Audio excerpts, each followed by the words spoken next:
And welcome back to another episode of the Great Ace Attorney Chronicles. Yeah, so we still don't have a suspect, which I feel like a lot of these ones where I'm just like, but why?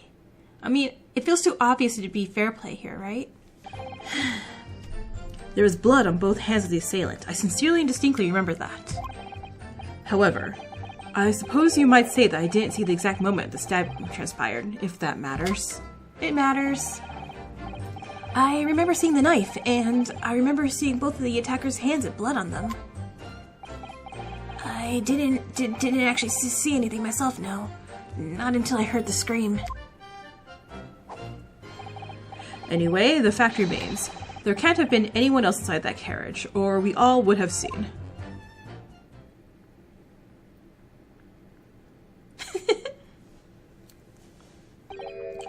Well, lo and behold. In truth of fact, not one of you was witness to the crucial moment the crime was perpetrated. Yeah, put them all in jail. I apologize, my lord, but honestly... there was no one else inside that carriage. And the man's hands were covered in blood. Grr. That much incriminating evidence is tantamount to saying we saw the man do it. But you still lie. Stop doing it. You're bothering me with caring about your teeth. That's not really what the testimony is about. Let us examine the interior of the omnibus once more. Omnibus, that's what we're calling it, right?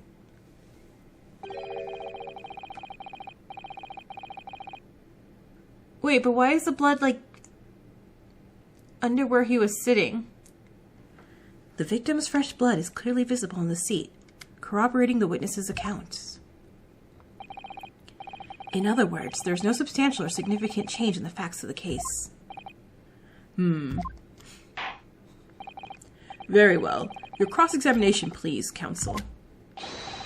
Yeah, my lord. Alright.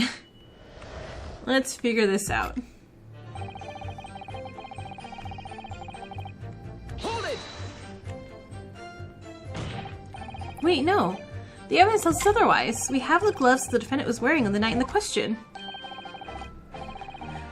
I'm well aware of that, sir, but nevertheless, I know what I saw and I stand by it. The man had blood on both his hands. He's defiant, even in the face of hard evidence. He's steadfastly refusing to admit that he might be mistaken about what he saw. But why? Your reasoning is dire. Huh? One hand or two, the salient point remains unchanged. Minutes after the grim crime, the victim's blood dripped guiltily from the accused's fingers.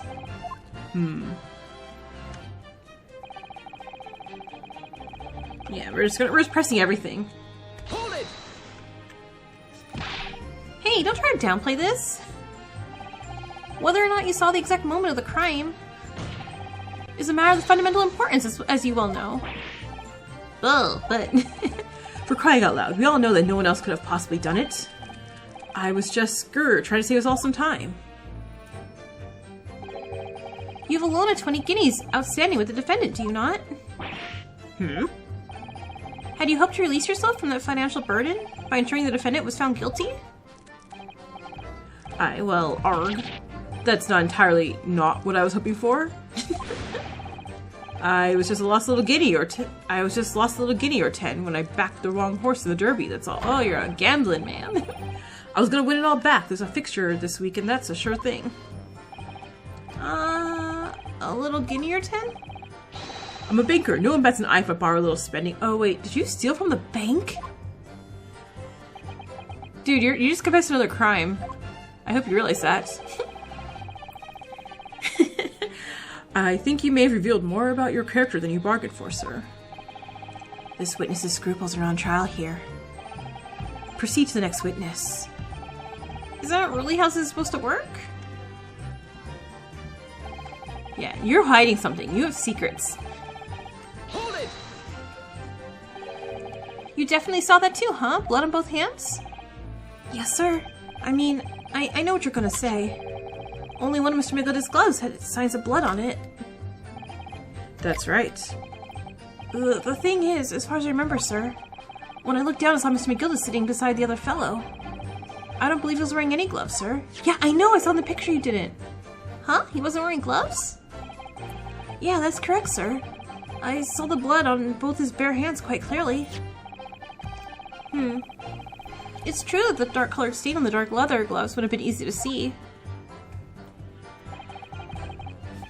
I should point out that the police officer who apprehended the accused on the night in question reported that there's no trace of blood on Mr. McGilded gloved hands. Wait, what? There wasn't blood on his hands? This is puzzling and— oh wait, does it make it look like he put the gloves on after?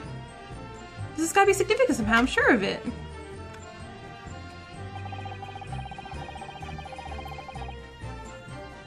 Okay, gotta press you. Hold it!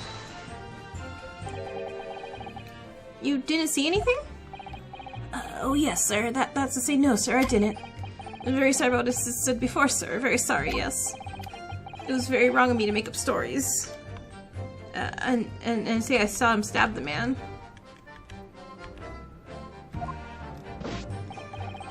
Wouldn't you agree, sir? Huh? Okay. I don't know what you're insinuating, but I certainly wasn't making up stories. Yeah, you guys are all caught making up stories. Still, to say you saw nothing isn't right either, is it? And no, sir, I saw nothing at all. Mr. Beppo, you were driving your horses. At the very least, you must have enjoyed a good view of London streets, no? Good save, Ryunosuke, good save.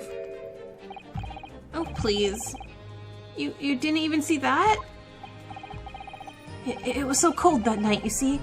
It was all I could do to keep from passing out, sir. Yes, my head was fairly frozen solid, sorry to say, sir. It would seem prudent to avoid travel on the last omnibus service in London's cold winter nights. Beppo! Ah.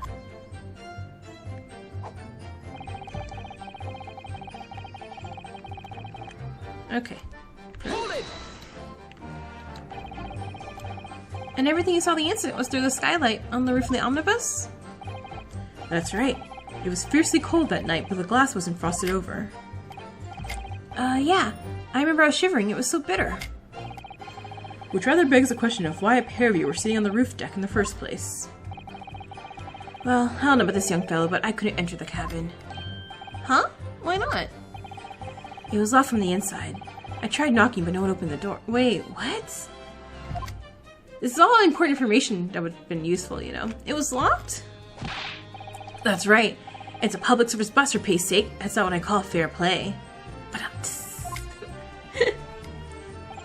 yeah, I had the exact same experience. I tried knocking, but the jet inside just gestured at me to clear off. So I had no choice but to climb up to the roof deck and look down longingly in the warm cabin below. Well, I can assure you I wasn't just looking down. I was glaring, long and hard. And that's precisely why I tell you with absolute confidence that if there was anyone else at all in that cabin, I would have noticed. Unequivocal, I would say. I'm not sure about these two witnesses. Could they really have seen everything inside the cabin through the skylight? They might not have been able to if it was frosted over! Okay, so allow me to confirm one thing, Mr. Fairplay. You were riding this omnibus and witnessed the events in the cabin through the skylight on the roof, and the floor of the upper deck, is that right? That's right, yes. In that case, there's a portion of the cabin interior that would have been out of sight from you. Huh? By golly, really? Yeah, obviously at this stage we can't say for sure. But the possibility can't be denied. At the time of the incident, there could have been another passenger in the enclosed cabin of the omnibus. Objection! Enough hypothetical meandering, my friend. Whatever. The prosecution demands that you substantiate your claims. After all, the scene of the crime is here in the flesh. Okay, let's get inside. Very well. I will uphold the prosecution's demand.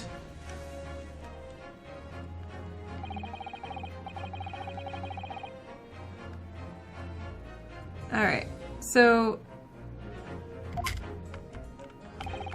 Okay, where exactly are you suggesting that the potential next passenger could have been his?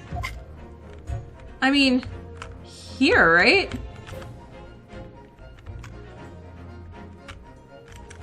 because if they look down here, they're looking forward here. They're not looking back here. Take that! Both rows of the seats on the floor face the direction of travel, whereas the seats in the enclosed cabin face each other, which means the visible part of the cabin which passengers on the roof deck can see through the skylight is as I've drawn here. Ah, wait, really? Has no one thought about this? That's right, my lord. As you can see, the seat opposite the one in which the victim and his attacker were sitting is obscured from view. In other words, if someone had been sitting on that seat,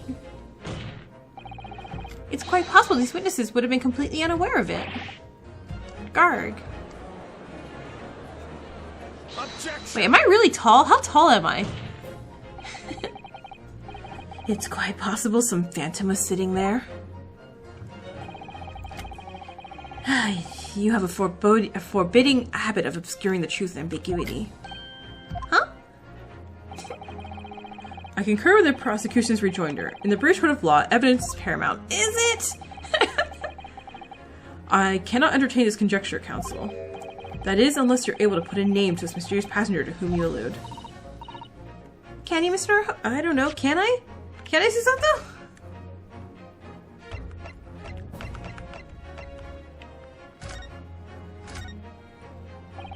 No, I need to open it, open it, open it, open it.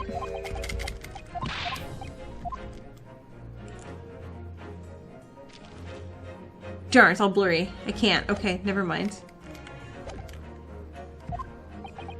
I honestly don't know. Who could it have been? Who could have been in the other seat, which was out of sight from the witnesses on the roof deck? I don't know. Wait, am I supposed to know?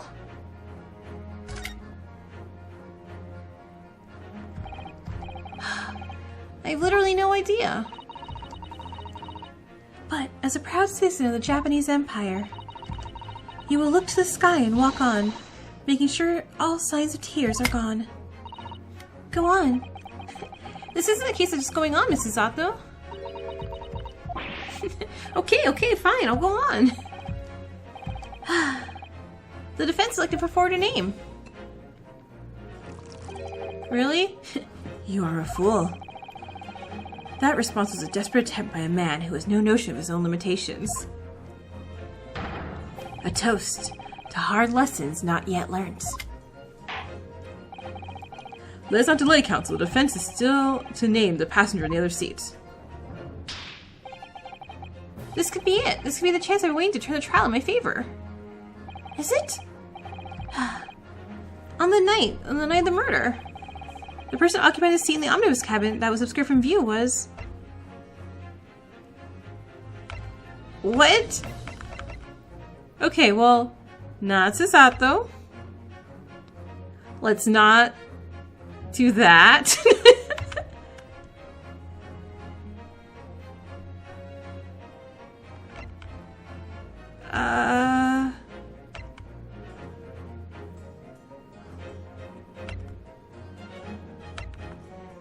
I mean,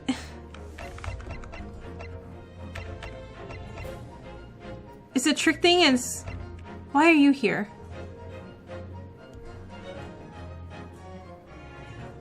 I mean, that'd be kind of funny if I just say, like, it was him.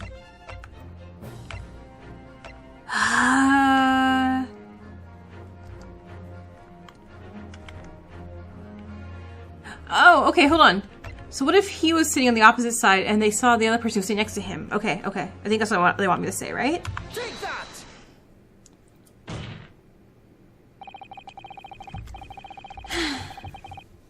The passenger in the enclosed cabin that the witnesses on the roof deck failed to see has to be Mr. Magnus McGilded. Mr. McGilded? What are you talking about, counsel? That's the name of the defendant. Yeah, I know. You guys saw someone stab something. And it ain't me. Oh. If I desecrate this chamber by smashing my hallowed chalice, do forgive the discourtesy. Lord Van Zieks, stop throwing wine glasses everywhere. People talk of those tiny island nations in the Far East as having a learning and culture of their own. But I see they use the terms ill-advisedly. What are you trying to say?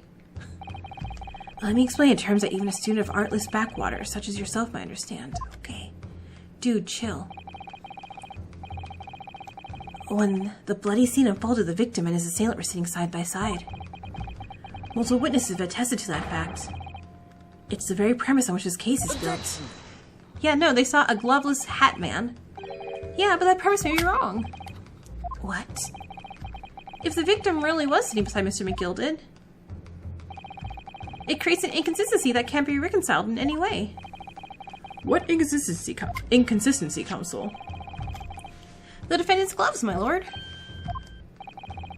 Both witnesses made the same testimony. They claimed that there was blood on both hands of the person sitting next to the victim. Objection! Yet we know the truth to be otherwise. Only one glove bears the gory remains. Objection! The point is, even in the face of irrefutable evidence, both witnesses have maintained their stance. Yes, their testimony remains unchanged. Exactly. They both adamantly swear that they clearly remember seeing blood on both hands of the assailant. In short, their memory of events is correct, and their testimony reveals the truth. It was somebody else sitting beside the victim that night, a third party we have yet to identify. And the victim's blood was that passenger's hands, both of them. Objection! And who was his third party? Obviously, the true culprit. Extraordinary! I feel like I'm taking some Sherlock Holmes like advice there of like, we'll make some circular logic and we'll count that as something. Order, order, order. What exactly are you postulating? Objection! The defense's postulation is just that. Nothing more than conjecture. The witnesses have clearly stated that they saw the accused. But when elaborating on this testimony, Mr. Fairplay said that two of them were wearing hats, and I couldn't exactly make out their faces. Yes. The top of their heads were obscured by the roof. I could see the rest of them, though. Yes, that's right. Both gents are most certainly hatted. Hatters do tend to know such things, sir. And what particular styles of hat do the two gentlemen sport, Mr. First? I'm afraid I don't remember. And you call yourself a hatter? Are you mad? The style of hat makes no difference. There was no third passenger in that cabin. How can you be so sure? Because if there had been, the accused Mr. McGilded would undoubtedly have offered to dispose that fact. Unless, that is, you're proposing an even more preposterous explanation. That the accused failed to even notice the presence of the true culprit in the very cabin in which he traveled. Well, you see, I haven't talked to my client yet. He's right. If there was another person traveling in the enclosed cabin of the omnibus, it's inconceivable that Mr. McGilded would have been unaware of it. Order! There's clearly a simple solution to this problem. Bring the accused Mr. McGilded to the stand? Well, what say you, counsel? The prosecution objects, my lord. Why? On what grounds? As a suspect, he will have already made a full statement to the police. Huh? Well, there's some reason he's unable to speak freely. Magnus McGilded is no uneducated ruffian. If it indeed turns out that the man has been withholding information, you can be sure it would have been a most deliberate act. Counsel for the defense, what is your opinion? My lord.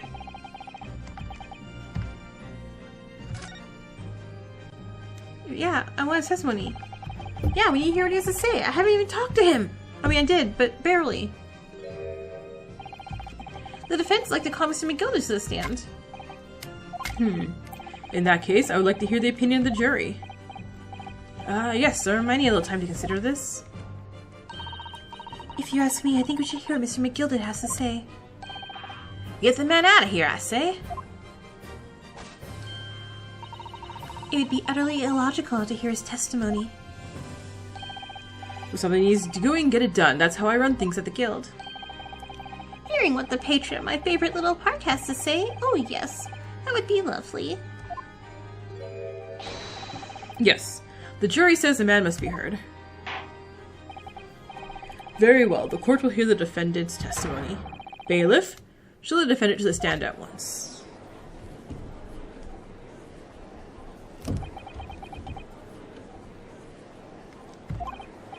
Okay. Maybe what actually happened that night will finally become clear.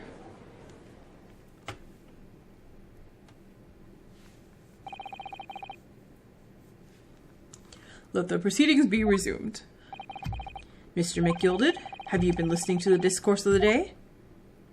You have a voice, I'm sure, and I don't totally remember it. To be sure I have, my lord. Now, there are now two matters on which the court desires to hear from you. The first is whether or not there was a third party with you in the omnibus cabin as proposed by the defense. The second is that such a person was indeed present. Why did you conceal the fact from the police? Begad, no, 'tis not my nature to hide anything at all. Just answer the questions, please.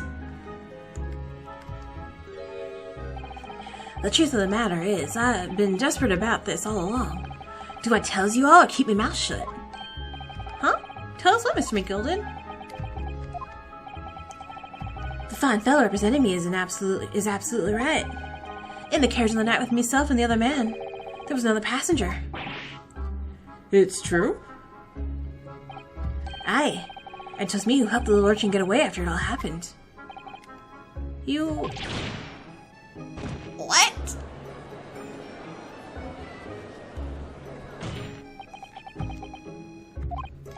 No, Magnus McGilded. That convenient excuse can't save you now. Oh, I'm truly sorry, so I am, Lord Van Zeeks. I'm sure you all been wanting to know why I said nothing when I was taken in by the police. I do be having a good reason, I assure you. Which was? Well, the little child was just in the wrong place at the wrong time.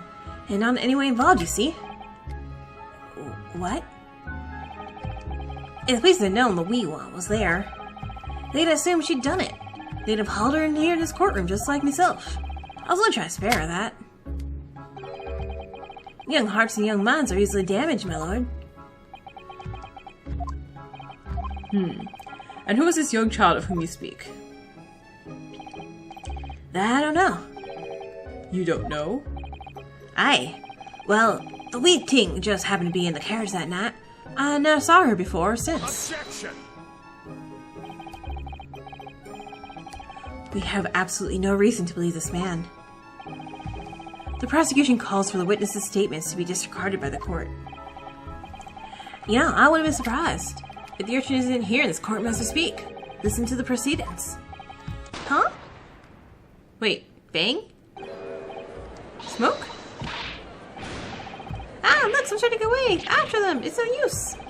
I can't see through all the smoke! Huh? What's going on? Be careful, Mr. Naruhodo. Cover your face. Bailiff, don't let the accused escape. Secure the omnibus. I hereby call an emergency recess. Bailiff, ensure that the defendant is in custody and clear the courtroom. Okay, what? We were hurriedly removed from the smoke-filled courtroom by the bailiff. Amid scenes of chaos as people stumbled over one another in desperation to flee the chamber. We had no idea what was happening. All we knew was that, for the time being at least, the trial was suspended. Oh, I'm only barely at half an hour, so I guess I'll keep going. To be continued. Immediately. Alright. 12:52. I don't know what time we were at last. What on earth just happened in there? Mr. Naruhodo, I managed to find out what happened. Mrs. Otto! I was told it was an advanced form of a smoke grenade, a type of exploding device that releases smoke. A smoke grenade? It sounds like the sort of thing that ninjas use. They're just making sure everything is safe now. I think the trial will start again before long. But who would have done something like that? The police managed to catch someone who's trying to flee the courtroom, apparently. Oh, so is it the child trying to flee the courtroom? Well, it's a young girl around 15, I hear. Wait, it couldn't be. Is it what's-her-face again? Oh. The other passenger that Mr. McGilded was just talking about? My thoughts exactly. So he wasn't lying. Oh, what's become of Mr. McGilded, actually? There's so many things I need to ask him about, but he's not here.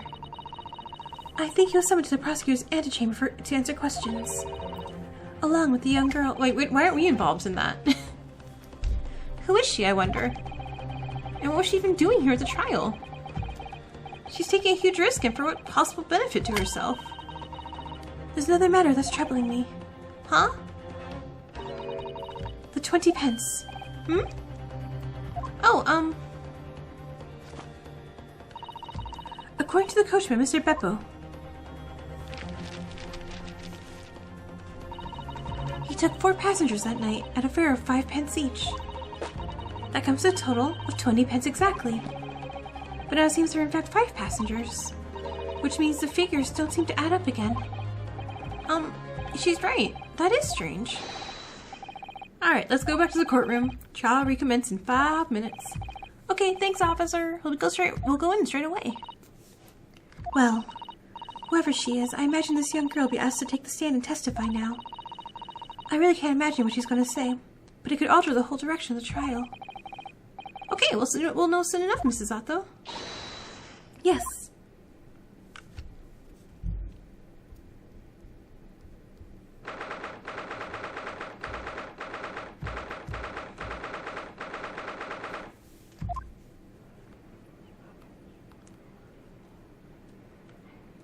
Okay, wait, but that's already not the right hat, right? There's a young girl next to Mr. McGilded, look! She must have been the one who caused the disturbance before. Well, after that rather eventful recess, the court will now resume the trial of Mr. Magnus McGilded. Now then, Lord Van Zieks. My lord. I believe you've established the cause of the smoke, which failed proceedings earlier. It seems to have been an advanced form of a smoke grenade of the sort typically employed by the army. Good gracious, the army?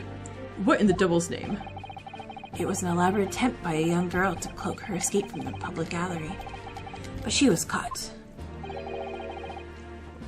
And now occupies the stand. Your name, girl? Are you responsible for the smoke grenade which induced such pandemonium here in my courtroom? What does it mean as this deplorable behavior? If I may, my lord. Yes, Mr. McGilded? I think perhaps I'd explain here. Why it is that this wee lassie in here in the first place, and why she tried to bolt like that? She's all tied up with the events of that night, so it is. Very well, Mr. McGilded, give your testimony. You will explain to the court exactly how this young woman is involved in the case. So what just happened that night? It's not like a defense lawyer needs that information or anything. Right?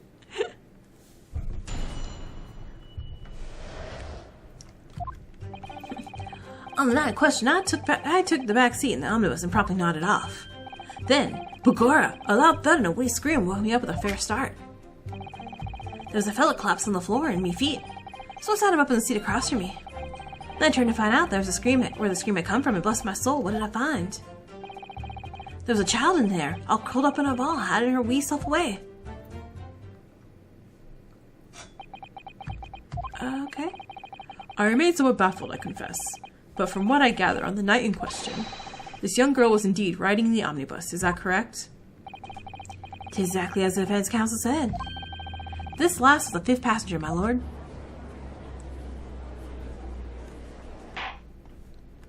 So we're just checking everyone's testimonies out, huh? Very well. The defense may now cross-examine the witnesses. Are you ready, counsel? Sure. Or rather, not really. I have no idea where to start. In fact, the prosecution wants you to start.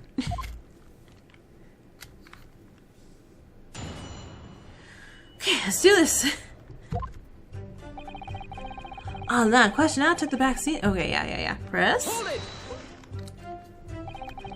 And when you first got to the omnibus, were there any other passengers already on board? They were not. The cabin was empty, and there was no on the roof deck either. You were the first passenger, as it were. I see. Aye, and that's why I took the back seat as I did. 'Tis the most comfortable, so it is. Could you explain exactly what you mean by the back seat? By all means, 'tis how you already described it earlier. I'm talking about the seat opposite the one on which the poor gentleman was stabbed was sitting.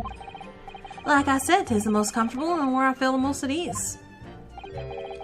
And of course, I enjoy gazing through the skylight from time to time as well.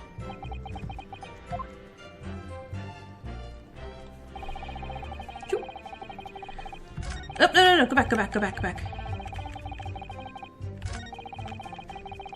Hold it! A loud thud, you say? And a scream? Ah, 'tis right. How can I explain it? 'Twas like the sound of someone falling to the ground. That sort of noise. So, you think the sound of Mr. Mason falling to the floor... So you think it was the sound of Mr. Mason falling to the floor having been stabbed? Well now, you'll remember I was asleep at the time. So I wouldn't like to say. And when someone woke me up and opened my eyes, there wasn't a soul to be seen in the carriage but the fellow on the floor. You didn't see anyone else? But at the same moment, you did hear a scream? Ah, from seats above you on the roof deck, I presume. Not above me, my lord. 'Twas from inside the cabin. But I wasn't altogether thinking about the scream. No, I see somebody just right before my eyes. Hold it! You sat him up? The victim, you mean? That I did.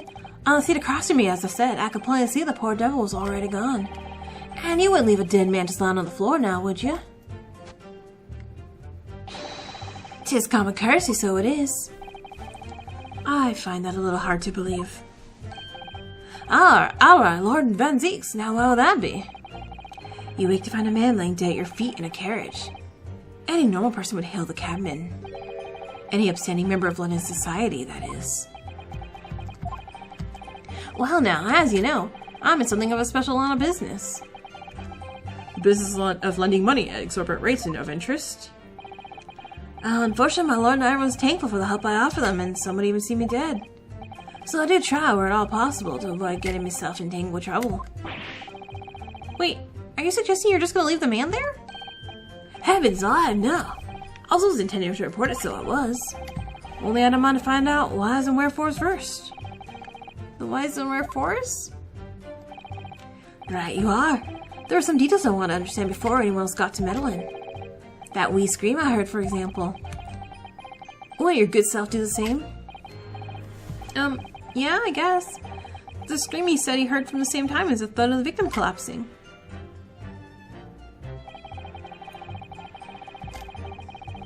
Hold it! I'm afraid I don't understand. I'm sure you told the court that there was no one else in the carriage except yourself and the victim. And so I did, sir, so I did. As far as I could see, that is. What do you mean by that? Well now, 'tis a queer thing. The wee scream I heard when I woke up. It came from, if you'll excuse a vulgar expression, under me backside. Oh, good gracious. Under your backside? And when I looked at the seat on which I had been sitting, I found there was a wee cubbyhole for storage. Mr. Naruhodo, we can examine the omnibus ourselves, remember? Yeah, of course. The whole bus is submitted as evidence. Okay, so let's go look at that then, I guess. How do I...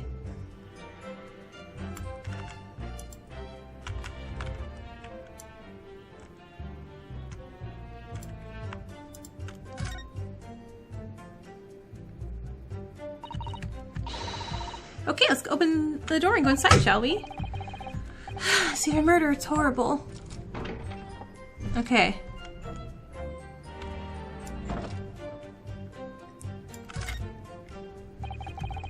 Okay, the seat looks real soft, but it's actually rather hard when you sit on it. It's only just wide enough for two gentlemen to sit side to side, really. Wait, why can't I open it? Of course, an Englishwoman would be dressed in such finery. It'd be quite impossible for her to climb up to the roof deck, so she would have to be seated here. A woman in a kimono would have the same problem. Women's clothes are very impractical, aren't they? A bit, yes. Okay, wait, but, I see. Wait, oh, kind of. There we go. Huh, the seat has a handle.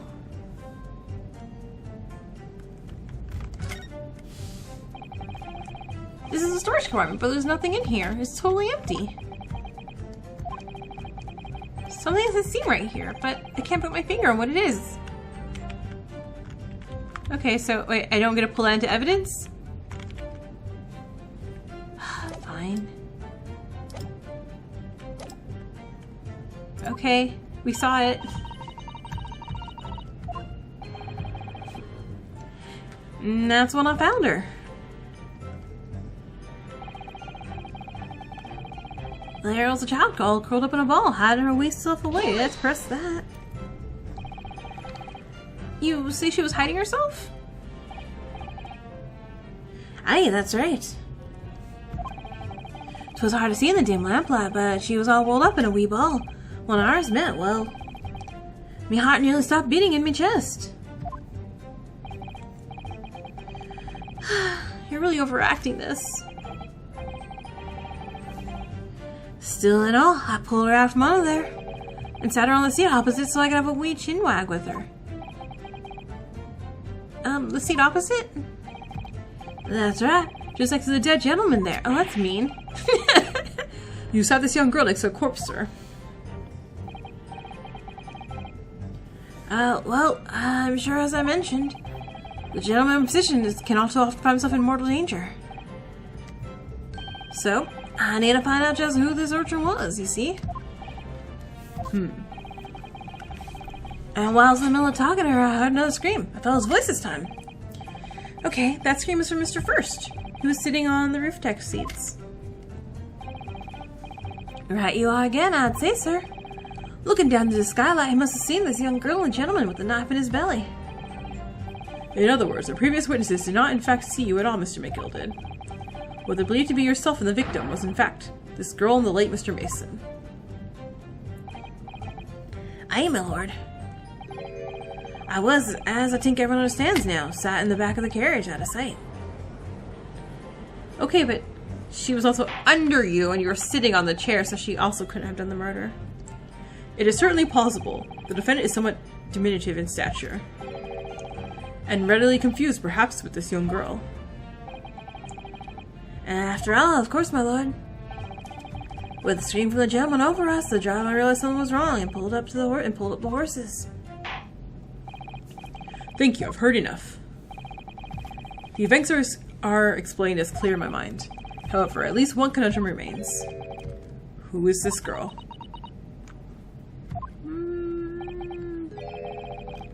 Okay, so it's not... Oh my god, what was the girl's last one? Was it Nina? It's not the ballerina.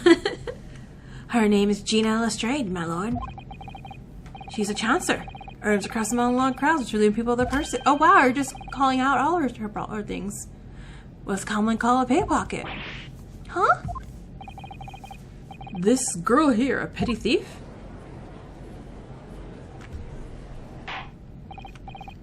Order, order. Is this true, Miss Lestrade? Miss Lestrade, you will answer the question. Oh! I feel like that may be a bit not quite courtroom legal. How dare you? What is the meaning of this? Oh! Ah! The girl! She's gone! Open your eyes. I'm over here. Oh, okay. Oh, you're adorable also. Name. Your voice. Yeah, I'm over here. Good gracious, how? What was the point of the little sidestep? I know what you all are thinking. Grown-ups are all the same. This dirty little dipper, you'll say, slipped up and got her caught on the job. She got herself backed in the corner, so she knifed the gent. Go on. That's what's in your heads, ain't it? Wait, no, not at all. This is a court of law. We're here to determine the truth, not cast...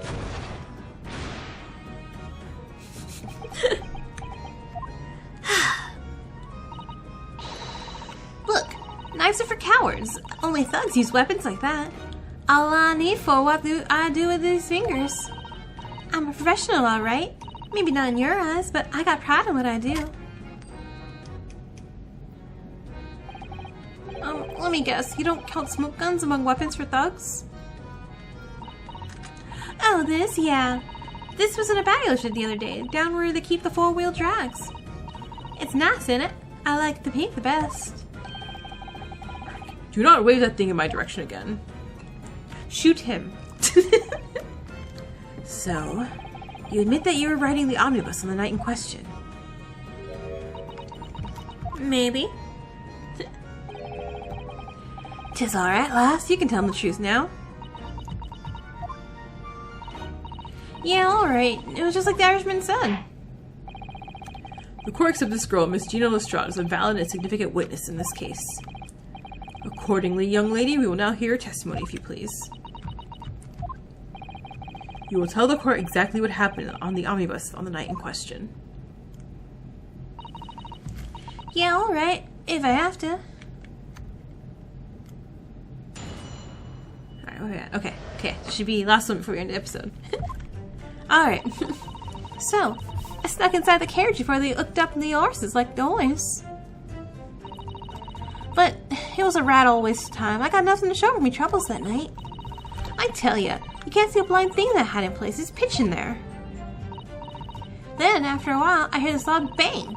Nearly jumped out of my skin, I did, and a scream that just came out. Wait, a bang? It's because of that this swell found me. It did only get away mind. Wow, okay, hold on, I get it. Yeah, he let you go. I fail to understand why you let this street urchin go, Mr. McGilded. Ah, this is it myself, my lord. You see, she couldn't possibly have killed the other passenger. I knew it for a fact. Huh? As I'm sure I said before, sir.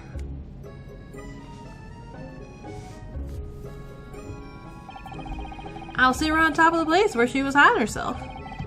I think a demonstration is called for. This is where I sat that night.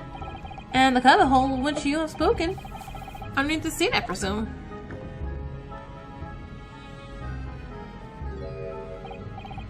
Yes. It does appear just large enough to accommodate someone of this girl's stature.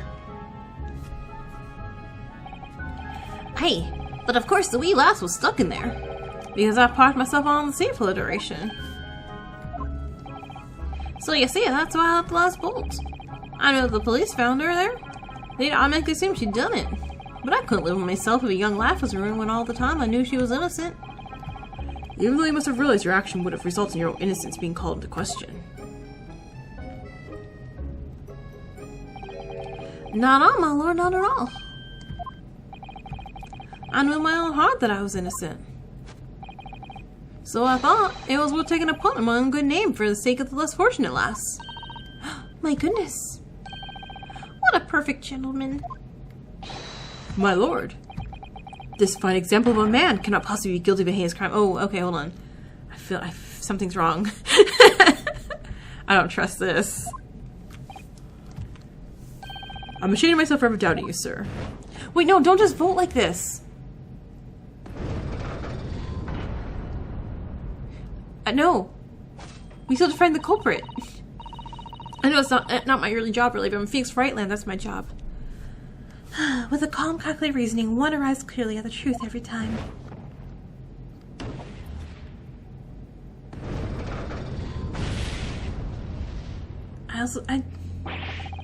Saints alive! All 6 members of the jury, consensually in their leaning to a verdict of not guilty?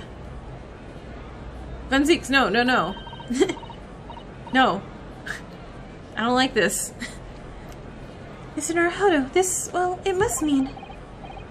it must mean what? That we're victorious. Nope. What? How are... Objection. No.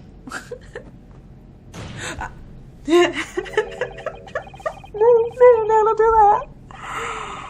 I'm sorry. Oh my god, I'm glad I'm on camera with my face.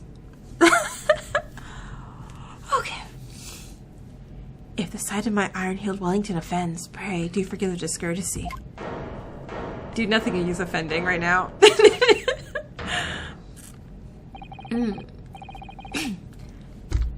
This really is a consummate example. of the one monumental flaw in the British judicial practices. Yeah, I don't like it either, Funsies.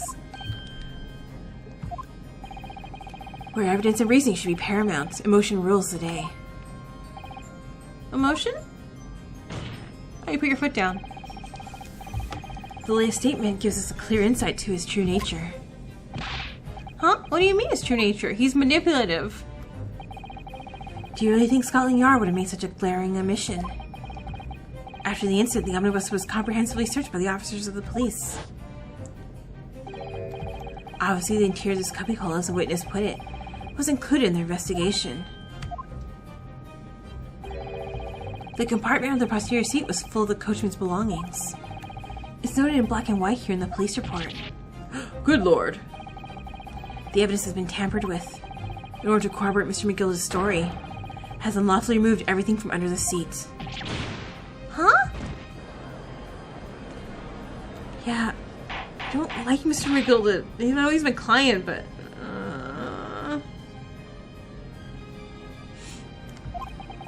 How could such a devious contrivance possibly have been effected, counsel?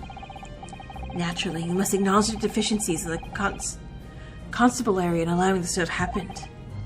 However, I assure you, when the omnibus was wheeled into the courtroom this morning, the compartment under the seat was not empty. Well, my friend? Huh? Me? When the carriage was submitted as evidence, doubtless you examined it in fine detail as any self-respecting practitioner of the law. Pray, what did you find the condition of the underseat compartment to be?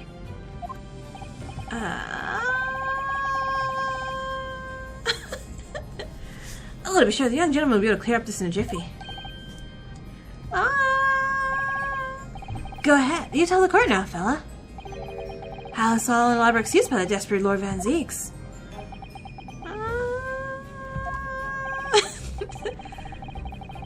Well, counsel, do you have something to say in this matter?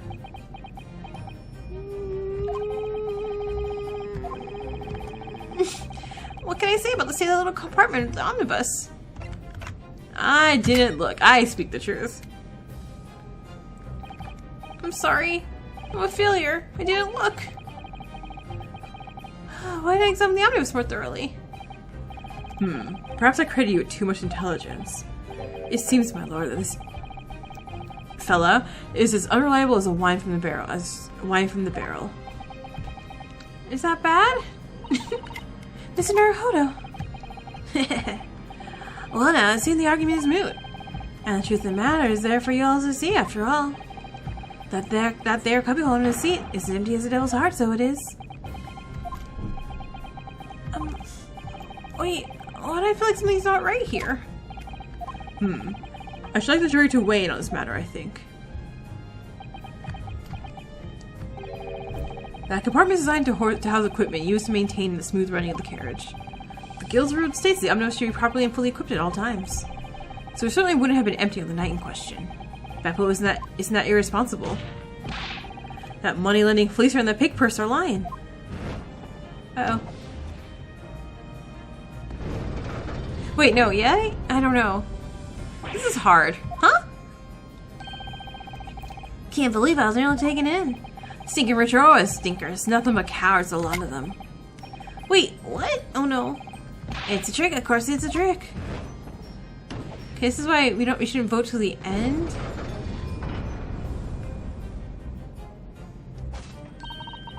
Quite so, I must concur here.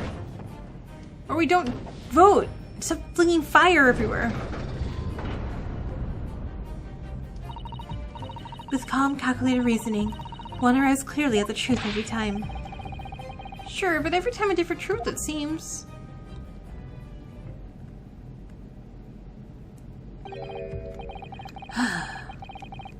My lord, I humbly exhibit the skills of justice. Clearly a verdict of not guilty this time would be wholly inappropriate. Okay, that's fine. Okay, that's what we wanted. As long as everyone didn't slam it to the other side. But before we begin any further, there is a matter of the outstanding cross-examination. Counsel for the defense, begin your questioning of the witness, please. Oh, yeah. What just happened? The whole balance of the trial just shifted, almost beyond recognition. Reaper of the Baileys aren't working, it would seem.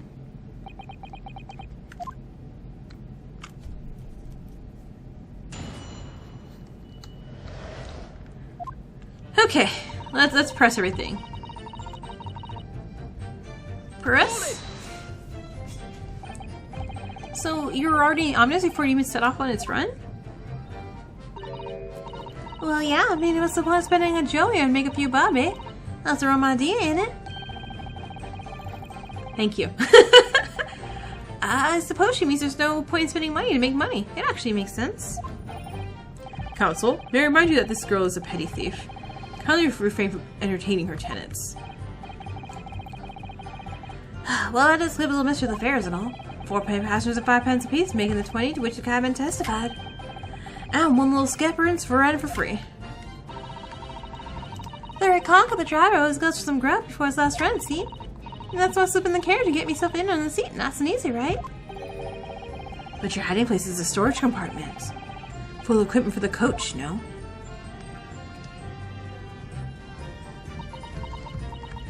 No, don't go quiet. Yeah, there are brushes and buckets and whatnot in there, sure. I always check all that out and cram it in a corner somewhere. No one ever seems to bother much. And yet, according to the report filled by the police officer who first arrived at the scene, the compartment was full of such paraphernalia. Well, I don't know nothing about that. Like I said, I moved all the stuff out so I could hide it on the seat. That's all I can tell you. Seems to reach the end of that line of inquiry. Continue. Okay, yep. A waste of time? Why is that? Well, most of the time, I'm the only and God permit, at least all the time. I beg your pardon, did you say God permit? Oh yeah, well, what am I kind of call it? You say the omnibus, I suppose. The point is, I didn't know around the carriage ain't got no one in for a while. And that's when you carry your hiding place and get away. Yeah, that's it. Only on that night. This goes out on me on the seat in the start. And he didn't budge the whole way, did he? Not 1 inch. I was totally stuck. Do you mean to tell us that you were present in the carriage for the duration? You were under the seat the entire time when the events unfolded in the enclosed cabin? That's right, mister. To be sure, I was as shocked as anyone. I don't expect to lift the cushion you sat on to find a child now, do ya? So this Mrs. Strike couldn't possibly be the culprit then. Okay, I need the part where she's bang. Hold it! So you couldn't see out the cabin at all? No, John, most days I push the cushion up with me did and take a look at the crack. Then I have pictures at when I'm gonna... Oh my god, what are you saying? Then I can add the butchers at who I'm gonna fiddle. I thought you were a pickpocket, but no, okay, no. Choose. Oh man, I can have a look. See, that gunner ain't as plush as the other one, see? So most of the time the passengers plant themselves opposite. But for some reason then, this here Irishman spent the whole journey right over me head. And for that reason, you weren't able to push the cushion up out and peek, I see. Truth is, I ain't too happy about small dark places. It feels a bit too much like being thrown in the clink. But it's the only place I hide in them characters, so it's Opson's choice. Why didn't you just stick to picking Peel's pocket on the open then? I see there's some reason she's not letting on, judging from her demeanor. So anyways, I was a bit scared, but just to get out under there. Nothing else for it. Okay, then you heard a bang. That's the thing we need to hear. The bang's the weird thing, and that's a gunshot. When you say a loud bang, do you mean the noise of someone falling to the ground? Could have been, I suppose. I don't remember so well. Point is, it made me jump. And you let out a scream involuntarily? That's right, and then I felt the cushion over me get lighter all of a sudden. Presumably when the defendant got up in order to help the victim, yeah? Or not. It could have equally been the moment the accused stood in order to stab the victim. Could it not? Well, girl, did you see what happened at the critical moment? Yeah, I saw it. Wait, what? I pushed up the cushion and as quick as I pushed up the cushion and had a quick butcher's while I had the chance, didn't I? The ashtray was sitting up the block. What had fallen on the floor on the opposite seat. That matches Mr. McGilded's account, of course.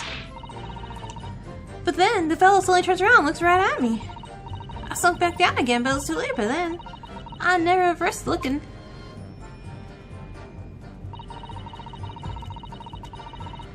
Hold it!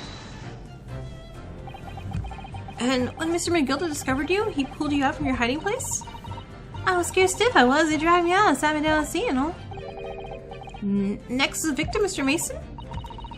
Yeah, Luke had a knife in his guts and it was still bleeding. Then the carriage lurched a bit and he ended up falling onto me. Oh, how awful. Oh, both me and hands got covered in blood. Made me feel sick as a dog.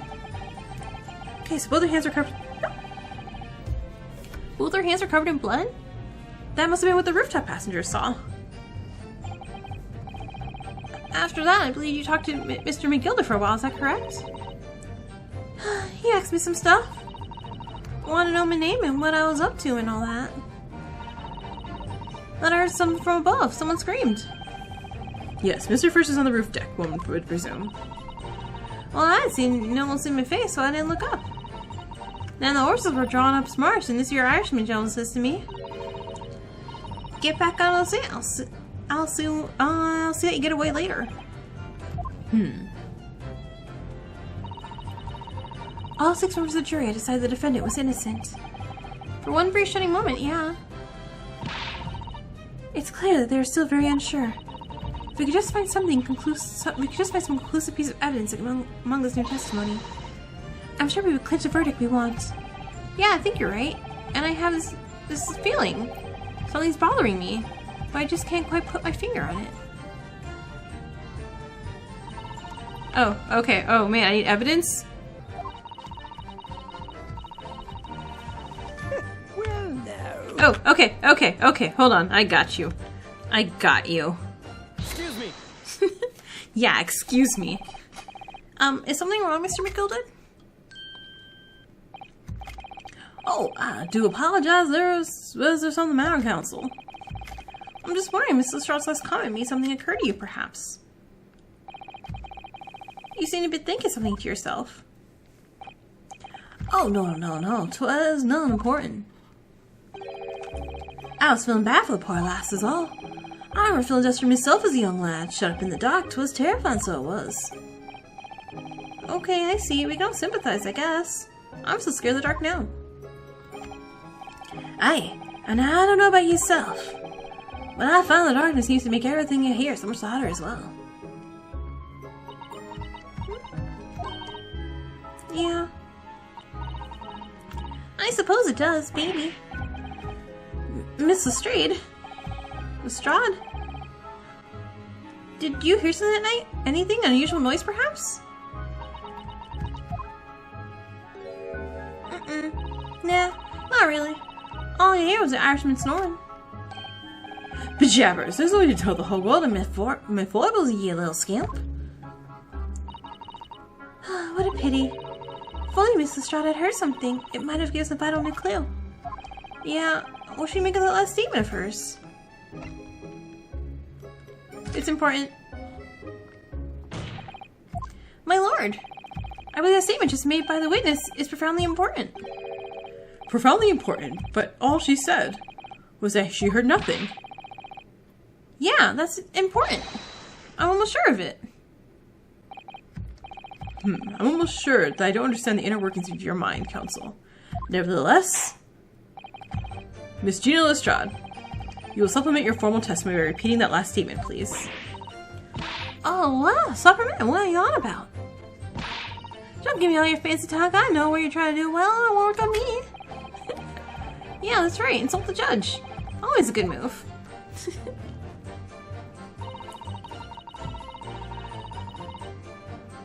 Okay. So I guess...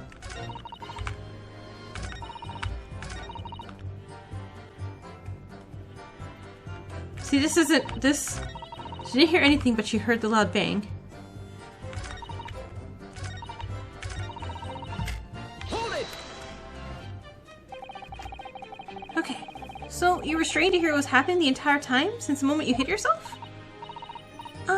Not exactly, no. Huh?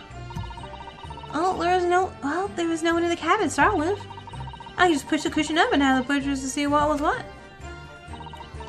But then when I saw the swell getting on, it got me head down, so it didn't notice me. And Mr. McGilded sat on the seat under which you were hiding, correct? Yeah. Would you believe it, eh? What a mug.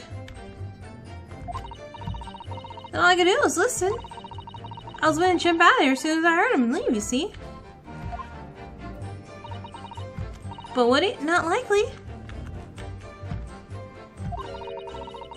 Even though we stopped here and there, I never heard the door open. Wait, what?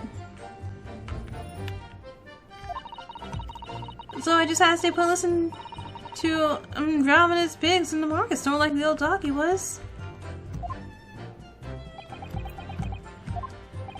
Huh? Are there any conclusions we can draw from that, I wonder? Wait. No one else came in, right?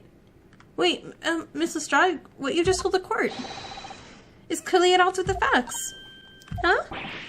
At odds? Are you sure, man? Yeah, absolutely. It seems my lured friend is not as dull-witted as I feared. So Van Ziek's realized it too. It's just Dex who's the dumbass. Counsel, I must insist that you bolster your claim with evidence, or some complicit party's name at the very least. Yeah, my lord. I expect you to demonstrate this alleged contradiction to the court. Okay, according to Mrs. Straw, while she was hiding in the omnibus that night, she heard nothing but the sound of Mr. McGilded snoring. But think, Renosuke, think. There's something else she could have heard.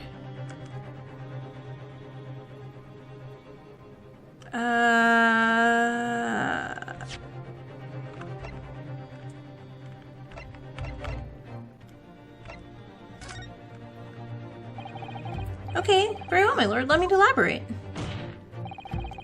On a particular sound that Mrs. Straw could not have failed to hear on the night in question.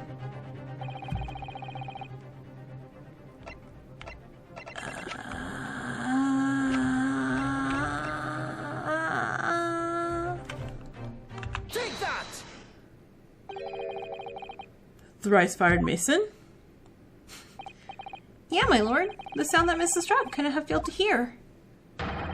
Is that the victim, Mr. Mason, boarding the omnibus? Okay, cool. I was right. Phew, thank goodness. This episode went on a little bit longer. Sorry. To get to a stopping point, I'm going to stop. Order. Explain your reasoning, counsel. Miss Lestrade, allow me to confirm something.